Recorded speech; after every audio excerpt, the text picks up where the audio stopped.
Welcome to Nerding in English. We are kicking off a brand new movie series today, embarking on a completely new magical journey, and we couldn't be more excited. That's right. Before we step into the quiet mystery of Privet Drive, take a quick second to like, subscribe, comment, and check the description below. Let's get right into it. The whole thing begins on this dark, perfectly ordinary street. You've got Professor Dumbledore, Professor McGonagall, and a giant of a man named Hagrid, and they arrive just to leave a suddenly orphaned baby on a doorstep. It's an incredibly heavy, solemn moment. They're leaving this child with his only living relatives, who have absolutely no idea what he just survived. McGonagall really sets the stakes right away. She whispers that this boy is going to be famous, that there won't be a child in their world who doesn't know his name. And it all comes down to this mysterious lightning bolt scar on the infant's forehead. That scar marks him as something truly extraordinary. Flash forward 10 long, miserable years. Poor Harry Potter is living in a literal cupboard under the stairs with his awful aunt, uncle, and his extremely spoiled cousin Dudley. You just feel terrible for the kid. But even amidst all that misery, these strange, unexplainable things keep happening around Harry. The best example is on Dudley's birthday at the zoo. Harry gets annoyed and accidentally makes the glass of a massive snake exhibit completely vanish. It is so funny. The snake just slithers out, actually says thanks, and Dudley somehow gets trapped inside the enclosure. It's this hilarious, chaotic bit of accidental magic that totally hints at what Harry really is. Right after that zoo incident, mysterious letters addressed to Harry start flooding the house. I mean, literally shooting out of the fireplace in a massive swarm. His uncle is so desperate to escape them that he drags the whole family to this miserable, stormy island hut. But you can't hide from magic. Hagrid knocks the door entirely off its hinges, walks in, and hands Harry a slightly squished birthday cake. Oh, and he drops a massive truth bomb along with it. Harry is a wizard. This is where Hagrid explains an absolutely essential concept. He tells Harry that the Dursleys are what they call muggles. A muggle is simply a person who doesn't possess any magical powers or abilities. But Harry? He is absolutely headed to Hogwarts School of Witchcraft and Wizardry.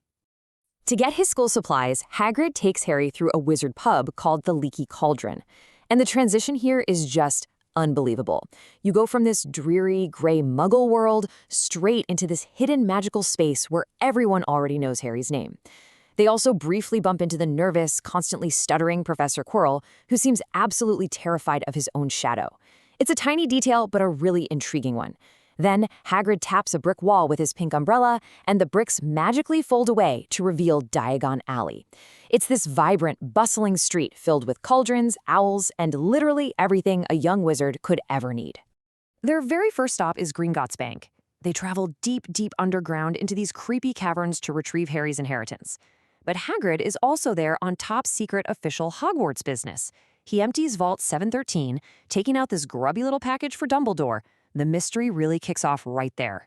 But after that is the most magical stop of all, Ollivanders. This is where Harry goes to get his wand. The magical stick used by wizards to channel and cast spells. Mr. Ollivander makes it super clear that the wizard doesn't choose the wand chooses the wizard. And the one that finally chooses Harry, filling the entire room with this warm, glowing light, actually shares a core with the exact same wand that gave him his famous scar. Over a bowl of soup back at the pub, Hagrid finally sits Harry down to reveal the dark truth. The wizard who owned that brother wand, Voldemort, went as bad as you can possibly go. The atmosphere gets so heavy here. Hagrid explains how Voldemort murdered Harry's parents and tried to kill baby Harry, but somehow the curse rebounded. That's the true origin of his scar. As Hagrid puts it, something about Harry's stumped Voldemort that night. With so much emotion in his voice, he looks at Harry and says, "You're the boy who lived." Fast forward a bit, and to actually get to school, Harry has to navigate King's Cross Station to find the magical platform 9 3/4, which hilariously means he has to run full speed straight into a solid brick wall. I still laugh thinking about how terrifying that would be to actually do. But he makes it onto the Hogwarts Express, where he buys a massive pile of wildly unpredictable wizard sweets and shares them with his new friend Ron Weasley. And this is exactly where we meet Hermione Granger. She confidently steps into their cabin and immediately corrects Ron's terrible fake spell to turn his rat yellow. She's bossy, brilliant, and right from the start, completely unforgettable. After a breathtaking, moonlit boat ride to the castle, the first years step in to the Great Hall. It's pure awe, just looking up at thousands of floating candles under a magical, starry ceiling. Then it's time for the Sorting Hat to assign them their houses. But right before that, Harry makes a really crucial choice. He completely rejects an arrogant, cruel offer of an alliance from Draco Malfoy. It's such a defining moment for him. This whole sequence beautifully establishes the theme of friendship, that deeply rooted bond of mutual affection and loyalty. Harry, Ron, and Hermione are all sorted into Gryffindor, putting them exactly where they need to be to form that incredible bond. Daily life at Hogwarts is just wild. I mean, the staircases literally move while you're walking on them, the paintings talk to each other, and a boy named Seamus keeps accidentally blowing things up in class. It's super funny, but it's definitely not all fun and games. Harry immediately gets on the bad side of his potions teacher, Severus Snape, who seems to just absolutely loathe him from day one. And adding to that creeping tension, Harry reads a Daily Prophet article revealing that Gringotts Vault 713, the exact one Hagrid emptied, was broken into. The pieces of the mystery are really starting to take shape. During their very first flying lesson, things go terribly wrong for poor Neville Longbottom.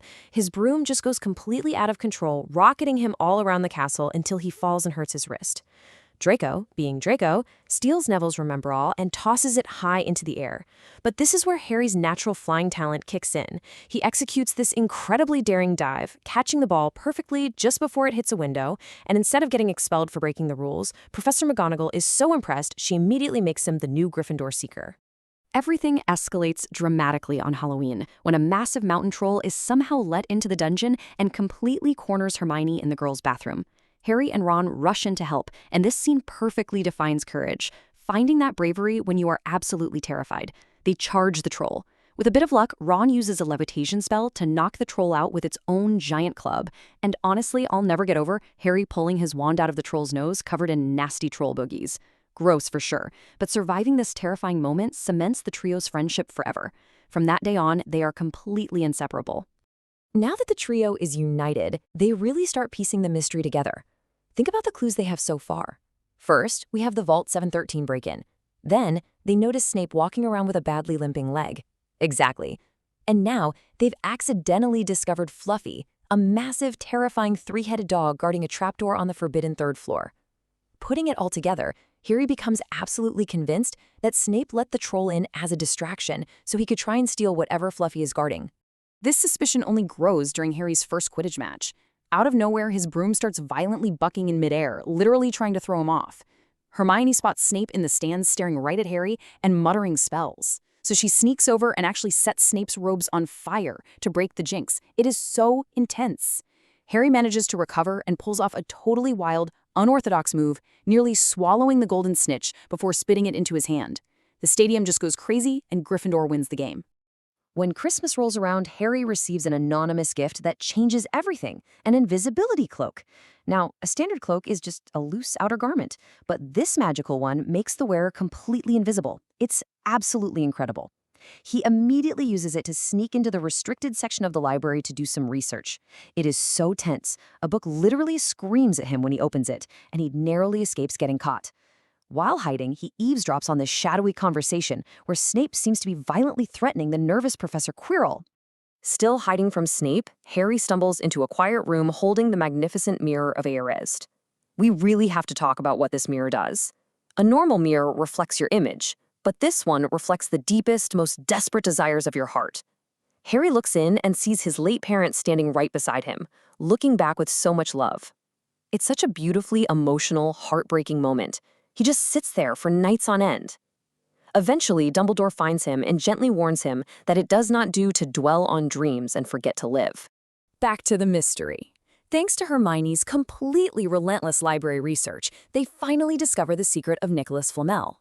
He is the only known maker of the Philosopher's Stone, an object which grants immortality. They realize that is exactly what Fluffy is guarding. They rush down to tell Hagrid, only to find he's won a dragon egg in a pup game. And it hatches right on his table into Norbert, a baby dragon.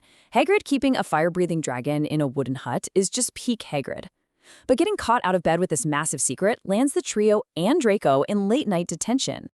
And that detention takes place in the terrifying Forbidden Forest at night. They are tasked with finding whatever has been hurting the local unicorns. The atmosphere here is pure horror.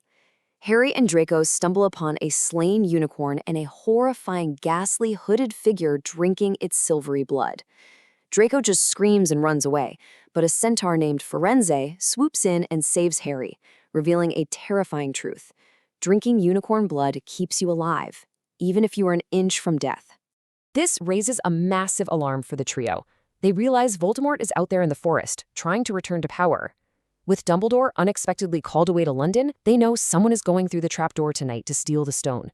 They have to sneak out and stop it. But as they try to leave, a brave Neville tries to stop them to protect Gryffindor's house points. He's shaking, but he's standing his ground. Hermione reluctantly has to paralyze him with a spell, apologizing the entire time. It takes such a different kind of bravery from Neville here, and it's so heartbreaking to watch them leave him on the floor. Down the trapdoor, they face an incredible gauntlet of magical protections. First, they get past Fluffy, who is thankfully asleep to the sound of a magical harp. Next, Hermione stays incredibly calm under pressure to defeat the strangling vines of the Devil's Snare plant. But the climax of these challenges is a brutal, life-sized game of wizard chess. Ron completely takes charge, masterfully directing the giant stone pieces. But as they near the end, he realizes what has to happen. To win, he has to make a heartbreaking sacrifice. He literally offers himself to the ruthless White Queen so Harry can get the checkmate. It's such a heavy, emotional moment, showing exactly how far Ron is willing to go for his friends. Harry enters the final chamber entirely alone, fully expecting to find Snape waiting for him. But here is the massive twist. It isn't Snape waiting by the mirror. It's Quirrell. The stuttering, nervous Professor Quirrell. Snape wasn't trying to steal the stone, he was actually trying to protect Harry all along. And the horror completely peaks when Quirrell removes his turban to reveal Voldemort's terrifying snake-like face living right on the back of his head. Voldemort demands the Philosopher's Stone, this legendary magical stone that produces the elixir of life. But the mirror brilliantly gives the stone to Harry because Harry's true desire is to find it, but not to use it. Quirrell lunges to attack, but the moment he touches Harry, his hands turn to dust. Voldemort completely fails to understand the most powerful, ancient magic of all. Harry's mother sacrificed herself for him, leaving a protective mark of pure, unconditional love in his very skin. Quirrell turns to ash and Voldemort's spirit flees. Harry wakes up days later in the hospital wing, recovering from the intense battle. Dumbledore explains everything, and then it's time for the end-of-year feast. The Slytherins fully think they've won the House Cup, but Dumbledore awards last-minute points to Harry, Ron, and Hermione for their incredible bravery and intellect. And then, the room goes completely quiet. Dumbledore awards the final 10 points to Neville Longbottom, reminding everyone that it takes a great deal of bravery to stand up to our enemies, but just as much to stand up to our friends. The Great Hall just erupts. Gryffindor wins the cup. As the students prepare to board the Hogwarts Express to leave, Hagrid gives Harry the most beautiful, touching gift, a leather-bound photo album filled with moving pictures of his parents smiling at him. It just breaks your heart in the best way. It really does. And as Harry looks back at the magnificent castle, he tells Hermione that he's not really going home to the Dursleys, because Hogwarts, with all its magic and the chosen family he's made, is his true home now. What an absolutely incredible beginning to a legendary story. Thanks for listening to Nerding in English. We hope you enjoyed our journey through Harry Potter. Until next time, keep practicing your English, keep your curiosity alive, and join us for many more adventures. See you next time.